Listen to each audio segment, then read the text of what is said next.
저는 원래 강남의 소망교회 부목사로 있다가 어느 날 하나님이 정말 어떤 계기를 통해서 갑자기 그 인도네시아 자카르타에 있는 한인교회로 가게 됐습니다. 거기서 13년간 한인교회 사역을 하고 그 다음에 현지 신학교에서 구약 히브리어, 신약 헬라 이런 언어를 가르치고 한 7년간 사역하다가 작년에 돌아왔습니다. 근데 그 인도네시아는 주류가 이슬람 사람들이잖아요. 이슬람 종교가 국교는 아니지만 그들의 생활은 대체로 다 이슬람 종교에 매여 있다고 볼 수 있는데, 제가 같이 그들의 생활을 옆에서 지켜보면서 크게 배운 것이 있습니다. 그 이슬람 사람들의 신앙생활, 종교생활하는 모습을 보니까 우리 구약의 유대교의 모습, 구약에 종종 나오는 그 성경 인물들의 그런 어떤 신앙의 외적인 모습하고 거의 유사합니다. 왜 그러냐 하면 이슬람교나 유대교는 하나님이 주신 그것을 소중하게 간직하기 위해서 그 형식 이런 것들을 최대한 보존하기 때문에 그래요. 엎드려 기도하는 것. 지금 우리야 그냥 이렇게 앉아서 기도하지만 여러분 화면에서 봤잖아요. 그 사람들은 엉덩이를 정말 하늘에 쳐들고 기도하잖아요. 아마 유대인들도 그럴 거예요. 또 그렇게 그들 나름의 성전에 들어가기 전에 결례를 행해야 돼요. 손발을 씻어야 되는데 적당히 씻고 들어가는 게 아니라 7가지 눈, 코, 입, 손발 그런 걸 다 지켜서 들어가야 돼요. 그리고 기도도 아무 데서나 하는 게 아니고 이슬람 사람들은 메카를 향해서 기도하고, 구약에 보면 다니엘은 창을 열고 예루살렘을 향해서 기도하고, 다 똑같더라고요. 거기에 비하면 지금 우리가 고백하는 신약 이후에 우리의 신앙 형태는 그런 문화라는 그 형식을 고집하지 않고 변하는 문화를 적극적으로 수용해서 또 새로운 것을 합니다. 왜냐하면 형식을 지나치게 고집하다 보면 그 안에 담겨져 있는 내용이 변하기 때문이죠. 아마 100년 전 한국 사람이 와서 본다면 여기가 어느 나라인가 할 겁니다. 상상도 못하게 변했을 터이니까. 이 형식이라고 하는, 문화라는 형식 안에 담고자 하는 그 내용이 뭔가, 제가 그분들의 생활을 이렇게 지켜보면서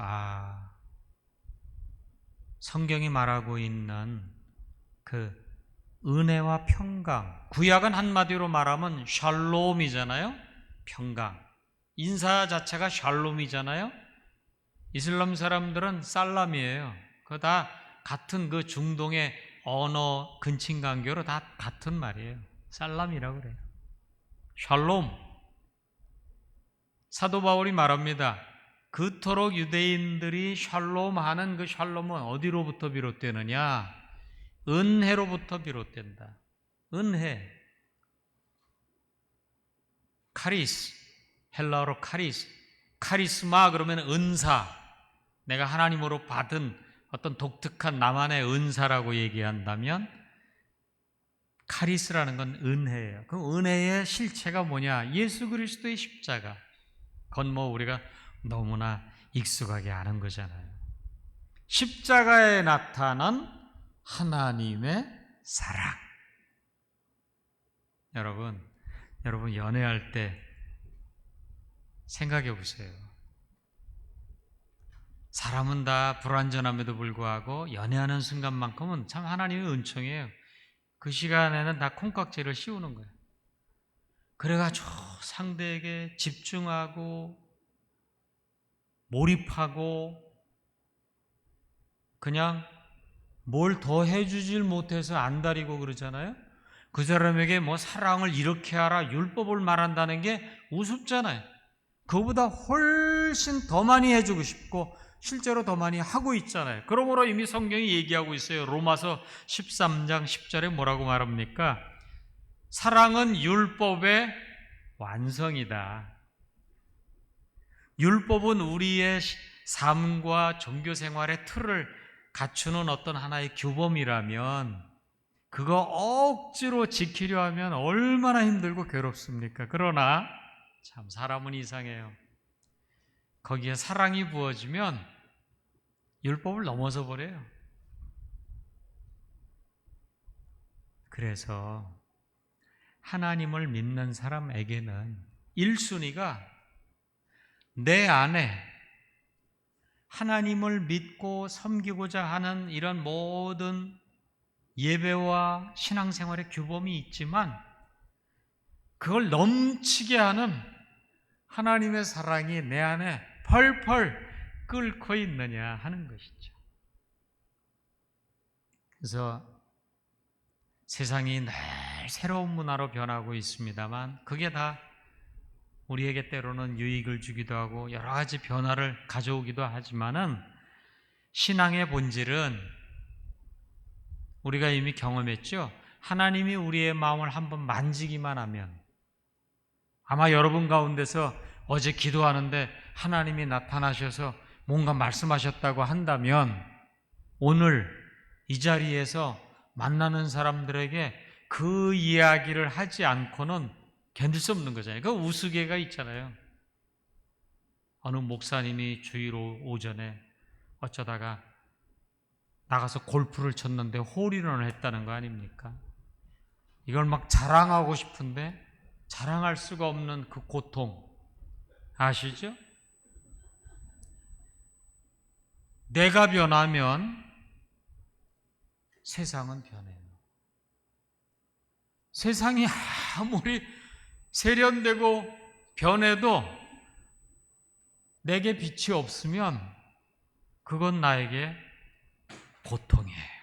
오늘 그것을 예수님께서 요한복음 21장, 요한복음 마지막 장에서 그를 가장 열심히 따랐던 사람의 대표라고 할 수 있는 베드로에게 물어보시는 거예요. 가장 중요한 물음을 이제는 헤어져야 할 때니까 내가 나를 사랑하느냐 3번이나 물으셨어요. 그런데 그 꼼꼼히 보면 처음에는 베드로가 아주 호기 있게 대답했어요. 베드로야, 내가 이 사람들보다 나를 더 사랑하느냐? 아니 그 주님 당연히 주님 그거 아시지 않습니까? 그럼 모르셨어요? 이렇게 얘기했어요. 그랬는데 주님이 지나치지 아니하시고 다시 물으셨어요. 내가 나를 사랑하느냐? 그랬더니 한 번 더 베드로가 그렇다고 만만하게 물러날 사람이 아니죠. 또 이제까지 쌓아온 그래도 베드로 이름이 있는데 주님이 아시지 않습니까? 마지막으로 예수님 다시 묻으셨어요. 내가 나를 사랑하느냐? 그러니까 베드로가 근심하면서 답했어요. 아, 이거 지금 예수님께서 당연히 웃자고 묻는 게 아니로구나. 이건 뭔가 중요하구나. 그러고 보니 벌써 자기는 언젠가는 지난번에는 예수님을 믿는다고 했고 영생의 말씀이 여기 계시다고 혹 있게 얘기한 적도 있고 다른 사람들이 다 주님을 버릴지라도 나만은 주님을 따르겠다고 이렇게 얘기했는데 3번씩이나 부인하고 자기의 모습이 떠올랐죠. 그러니까 뭐라 그래요? 주님이 모든 것을 아시지 않습니까? 주님, 제가 시원찮은 놈이지만 이제까지 늘 넘어지고 했지만 그래도 주님을 사랑하려고 하는 것 주님이 아시지 않습니까? 그 얘기죠. 그게 뭐 베드로만 그렇겠어요? 아마 여기 나와 계신 분들 대부분은 다 오랫동안 예수를 믿으셨을 거예요. 뭐 몰라서 뭘 제대로 못 믿겠다가 아니잖아요. 어찌 보면 베드로에게 묻는 그 물음, 그거 지금 주님이 나에게 물으시는 거죠. 저는 골프를 안 해봐서 모르지만 누가 그러더라고요. 원 포인트 레슨이라고 이상하게 열심히 될 듯 하는데 그거 딱 하나 안 된다고 그러죠. 그런 분들은 그 타이밍만 딱 잡아주면 어느 날 갑자기 하지 않습니까? 제가 저야말로 그런 것을 경험한 적이 있습니다. 제가 가까이 지내는 선교사님하고 그분이 중국에서 25년 사역을 할 때 뭐 중국의 상황은 또 예의가 다르니까 그건 공안에 늘 감시가 있고 선교사라는 말은 꺼낼 수도 없고 목사라는 말을 꺼낼 수도 없고 늘 불안과 위기 속에 있고 하는 그런 상황 속에서 제대로 생각하고 준비한 것을 펼칠 수 없는 그런 답답한 속에서 좌절하고 낙심할 수밖에 없는 그 상황 속에 주님이 그에게 물으셨던 것은 이것을 어떻게 헤쳐나가라 하는 그런 해결책이 아니라 그럼에도 너 나를 사랑하느냐 하고 물으셨다는 거예요. 십자가에 나타난 그 사랑을 내가 알고 있느냐 그러면서 자기의 경험을 이야기해 준 거예요. 저는 그때 그 이야기를 나누고 번쩍했습니다. 아주 깜깜한 어둠 속에 있다 갑자기 불을 확 다 올리는 것 같은 느낌. 그렇구나. 결론은 이겁니다. 우리가 누구를 만나든 어떤 상황을 대하든 항상 그 자리에 주님이 계신다는 거예요. 주님이 나와 함께 하시는 거예요. 그러므로 남의 말을 들을 때에도 그냥 듣는 것이 아니라 십자가를 통해서 듣는 거예요. 그리고 내가 말할 때에도 주님께 지금 내 안에 계신 주님께 지혜를 구하면서 이야기하는 것입니다. 성경은 그 얘기를 하는 거죠. 예수님이 오신 그 사건에 대해서 마태복음 1장 마지막 절에 뭐예요? 예수는 구원인데 그것은 임마누엘을 이루기 위해서 임마누엘, 그 히브리어잖아. 임마누엘, 하나님이 나와 함께 하신다.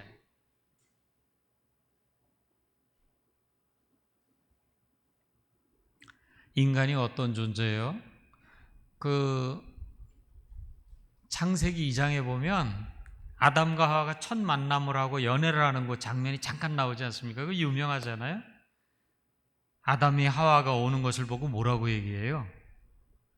이는 내 뼈 중에 뼈요 살 중에 살이라. 그렇죠? 세상에 그런 아름다운 연애시가 어디 있겠어요? 그들이 벗었으나 부끄러워하지 않았다 그랬어요. 그건 하나님께서 지으신 하나님의 온전한 계획 속에 하나님과 함께 있는 상태 속에서는 그렇게 노래한 거죠. 그런데 창세기 3장으로 벌써 건너가면 어떻게 됩니까? 하나님의 말씀을 귀담아 듣지 않고 죄를 범했다가 불순종하고 어그러졌다가 드디어 자기들의 실상이 드러나죠. 부끄러워서 숨게 되고 내가 어디 있느냐 물을 때 제대로 나서지 못하고 책임을 전가하기 시작하잖아요. 하나님이 붙여주신 저 여자가 이렇게 되잖아요.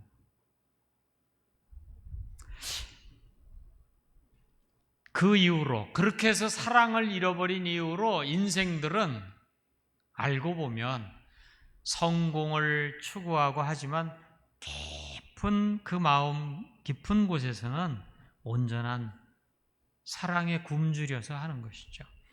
요즘 예수님께서도 베드로에게 지금 네가 나를 사랑하느냐 사랑을 가르쳐 주시려고 하는 거죠. 사랑을 회복시켜 주시려고 하는 거죠. 여러분도 아마 그 영화 보셨는지 모르겠는데 저는 어린 시절에 모정이라는 영화를 봤던 기억이 나요. 거기 어떤 서양 배우가 나오긴 했지만 스토리는 혼혈인 한 여인이 무슨 기자와 홍콩에서 만나가지고 사랑하는 이야기였잖아요. 그리고 또 재밌게도 그 마지막에 기자가 한국전쟁에 취재차 떠났다가 죽었다는 소식을 듣고 뭐 절망한다 이렇게 드라마는 끝나지만 스토리보다도 노래 데모가 하나 생각나더라고요. 딱 한 구절. 사랑은 아름다워라. 아주 귀가 다 시원해. Love is a many splendid thing. 그 뒤는 모르겠어요. 그 구절이 그래서 그 영화에서 그 노래가 나오는 그 대목을 그 장면을 보면 야 그렇기도 하겠다.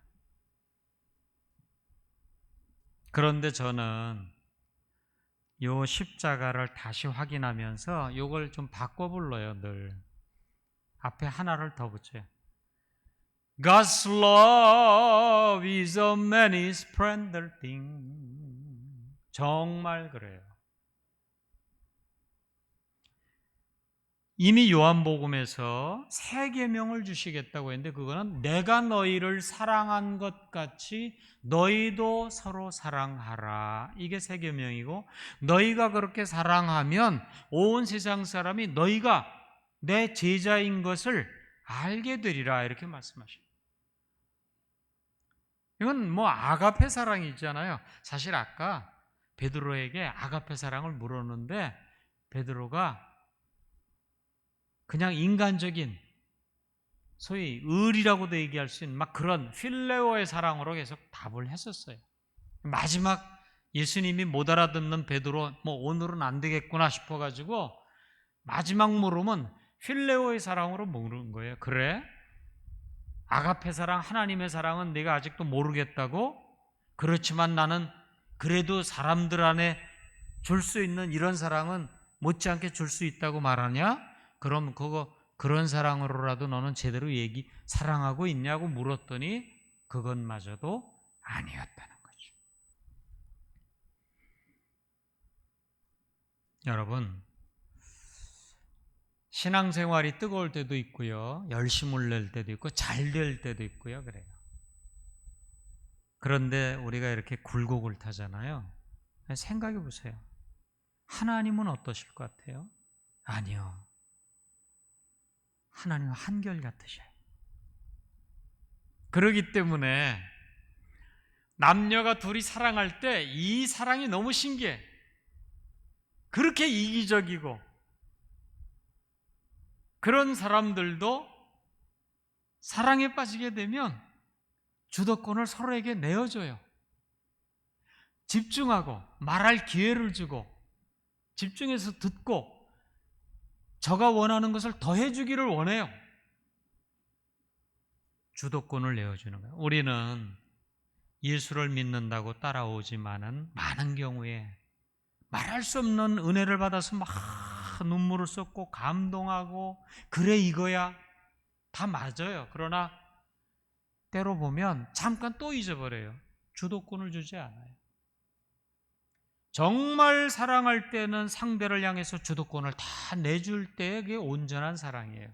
하물며 완전하신 주님이 이 우주 만물을 지으신 그 놀라운 권능과 오늘까지 인간과 역사를 다스리는 그 놀라운 지혜 그리고 그것을 묶어가지고 우리에게 쏟아부으시는 그 사랑 그런 상대인데 성경은 그런 주님과 우리의 관계를 신랑과 신부의 관계로 이야기해요.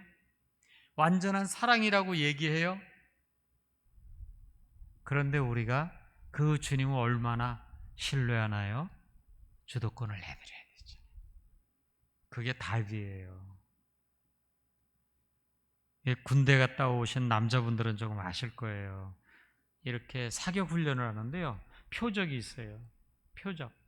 거기다 딱 맞추고 총을 쏘는데 이상하게 안 맞아요. 왜 그러냐면 하도 여러 번 총을 쏘면 이 총구가 열을 받아가지고 휘어 있거든요. 그래서 그 휘어 있는 모양을 감안해가지고 요 기준을 약간 이렇게 고쳐놔야 돼요. 조정해야 돼요. 총마다 다 달라요. 그렇게 하고 쏘면 정확하게 맞게 돼 있어요. 우리가 신앙생활을 오래 하다 보면요, 익숙하게 들어요.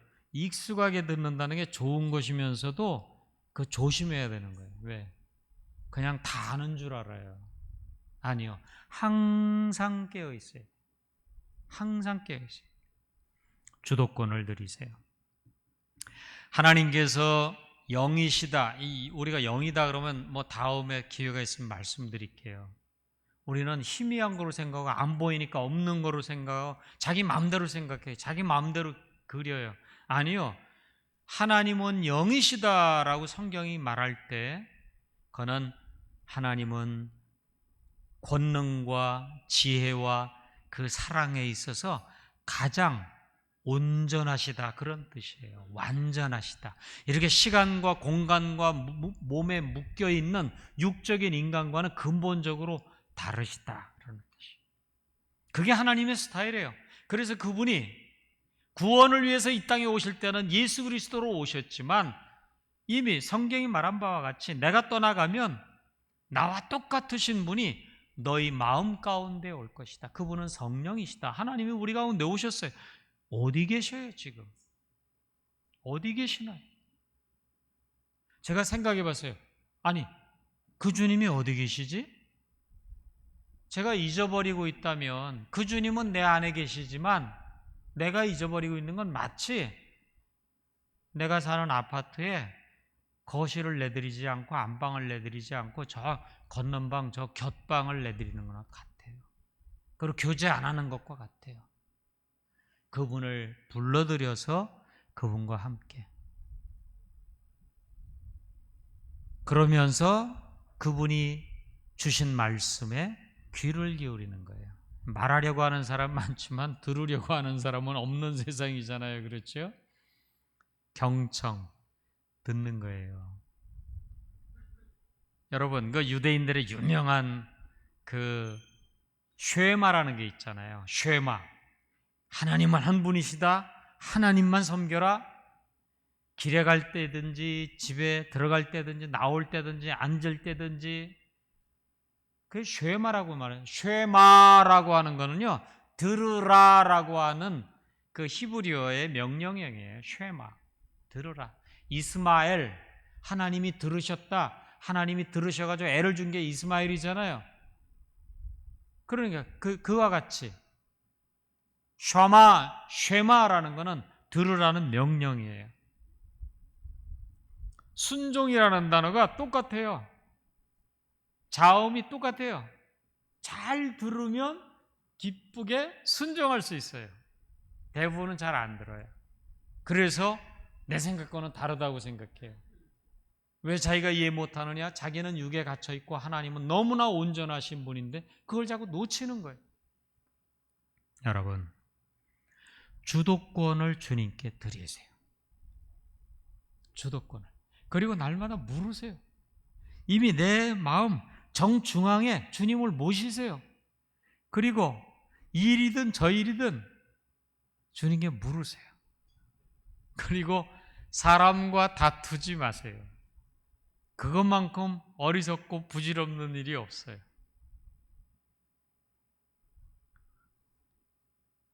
너는 나를 따르라. 여기 보니 나를 따르라 말씀하셨는데 베드로가 또 이렇게 말합니다. 그 말씀이 끝나자마자 주님이 가장 사랑하셨다는 그 제자, 여기 지금 요한을 가르치는 인물로 비롯되는데 저 요한은 그럼 어떻게 되겠습니까? 예수님 말씀하셔요. 내가 그를 다시 올 때까지 놔둔다 할지라도 그게 너와 무슨 상관이냐? 너는 나를 따르라. 나를 따르라는 단어에 당연히 너는이라는 말이 들어가 있어요. 헬라는 구조가 그렇게 돼 있는데 거기에 너는이라고 하는 you라고 하는 말을 강하게 붙이셨어요. 우리가 그래요. 여러분, 교회가 지금 뭐 큰 교회, 작은 교회, 전체 교회 뭐 할 것 없잖아요. 얼마나 어지럽습니까? 그러나 냉정하게 말하면 그거는 하나님 손에 있는 거예요. 우리 한국 교회는 너무 빨리빨리 하는 나라이기 때문에 신앙도 빨리빨리 지나와서 여기까지 와버린 거예요. 알고 보면 이건 다 겪는 코스예요. 결국 최종적으로 하나님이 마음을 두신 마지막 사람은 나예요. 오늘 이 세상에서 가장 귀한 사람은 누구도 아니에요. 나예요. 그건 하나님 말씀이에요. 온 우주보다 귀한 너를 위해서 내가 나의 모든 권능과 지혜와 그리고 나의 모든 사랑을 부어서 너의 삶을 이루시는 거예요. 그게 때로 필요하면 하나님은 전쟁 속에서도 인간을 구원하셔요. 그러므로 겉 상황이 어떻게 되든 그것을 우리가 지혜로 하나님께 길을 구하지만 궁극적으로는 내가 변하지 않는 한은 나머지는 다 부차적인 거예요. 심지어는 하나님이 우리가 이해할 수 오늘 밤에 나를 부르신다니까요. 태산 같은 일이 널려 있는데 집안 밖에 있는데 나라의 위기가 있는데도 하나님 우리 한 사람 한 사람을 하나님 시간에 부르셔요. 이게 하나님의 권능이에요. 우리의 인간의 생각과는 전혀 달라요. 그렇다면 하나님의 생각과 그 놀라운 기준, 그 생명을 담아놓은 말씀을 우리 기준으로 볼 것이 아니라 하나님 말씀해 주시는 그 말씀에 귀 기울여서 들어야 하는 것입니다. 하나님께, 우리 주님께 주도권을 드리세요. 놀라운 변화가 있습니다. 성경이 약속한 그대로의 변화가 있습니다. 보혜사 성령이 오시면 예수께서 너희에게 가르쳐 주신 말씀 다 기억나게 하고 깨닫게 할 것이다. 그럴 때에 세상이 줄 수 없는 평안을 너희가 누리게 되리라. 환난을 당하나 담대하라. 내가 세상을 이기었노라. 예수님 말씀하신 모두가 다 나를 버리고 떠났지만 나는 홀로 있는 것이 아니라 아버지께서 늘 나와 함께 하시나니라. 이게 우리 주님의 고백이에요. 주님의 고백을 기억하는 우리가 되어야 하겠습니다. 기도합니다. 하나님 감사합니다. 세상에 수많은 어려움과 변화가 있지만